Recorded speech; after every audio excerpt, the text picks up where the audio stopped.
From LEX 18, your official UK sports station for Big Blue Nation, this is BBN Tonight. Presented by Central Bank, the official bank of UK athletics.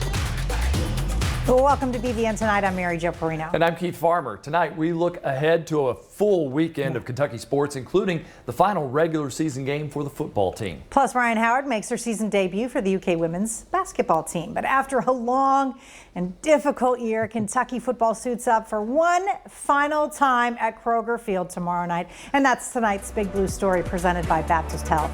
The Cats will host South Carolina at 7:30 without missing any games this season. Kentucky is finishing up much sooner than some of their COVID-plagued counterparts in the SEC. But even as the team tries to decide on a postseason plan, Mark Stoops says guys will not be back out on the practice field Monday. These guys have been here since June, locked up in their room and going to school, and I mean, it's been rough on them. I have to work no matter what, but I mean, my players, they need a break. That's what he gets paid the big bucks for, yeah. Keith. And if we start paying college football players, then they can stick around too. But yeah, I mean, they have been through the ringer, not just isolation, but all of the other stuff they've dealt with. Yeah, that question came because people were just curious. Hey, these other teams are still playing. Can you keep practicing? And he's like, oh, my guys will kill me if I try and do that. So no, it will not happen.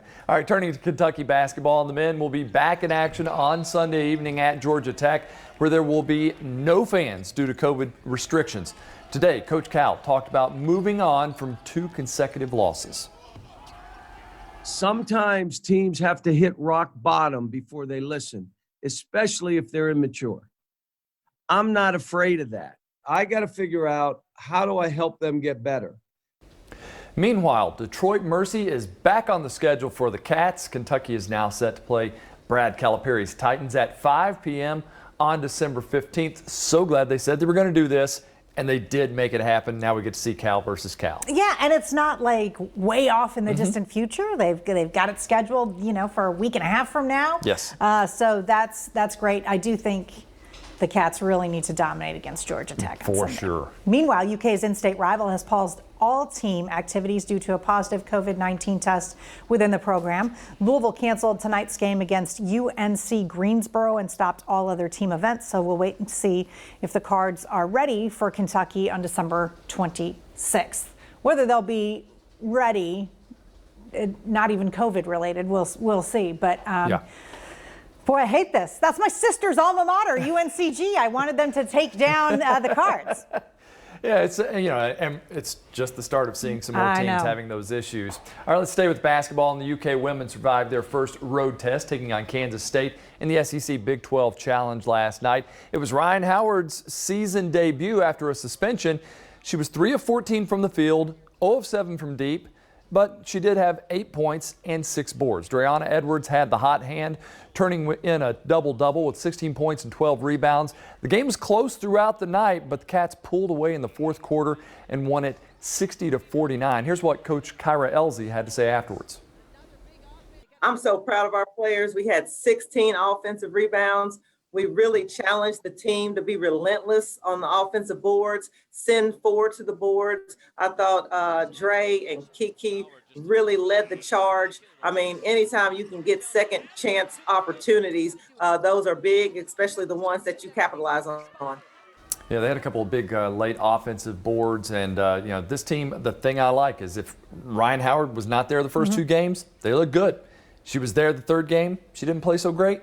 They look good, and they won. And Dre'Ana Edwards has been spectacular the last couple games. And South Carolina lost last night. They did. So that opens the door. All right. Meanwhile, the SEC has announced TV selections and game times for Kentucky women's hoops.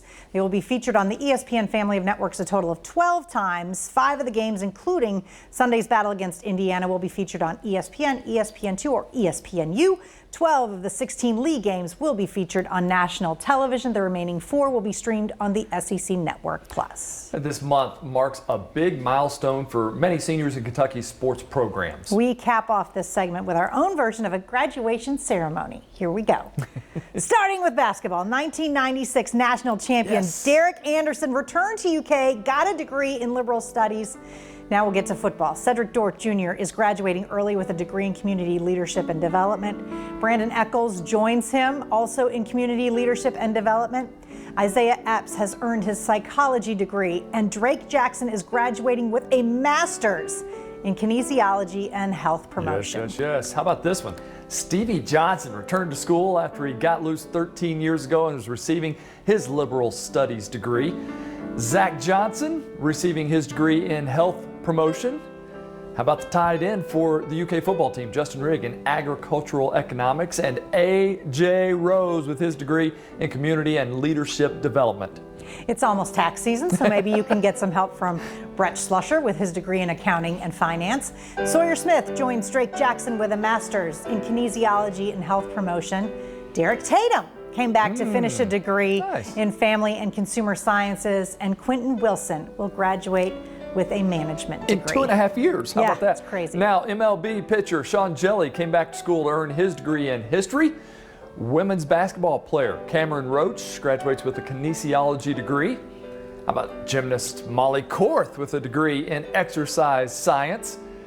Men's soccer player Ame Mabike with an English degree, and women's soccer player Foster Ignofo earned her degree in family sciences. And men's tennis player Enzo Waller with a degree in modern and classical languages, literature, and cultures. And we wrap up with the swimming and diving team. On the men's side, Connor Blanford, computer sciences, and John Mitchell in economics. Finally, Lauren Edelman from the women's team with her degree in management and marketing. Congrats, y'all. That is a big time deal. Coming up next on BBN Tonight, we'll talk with UK Inside Linebackers coach John Summerall. He's going to share his group's preparations for tomorrow's season finale when we return.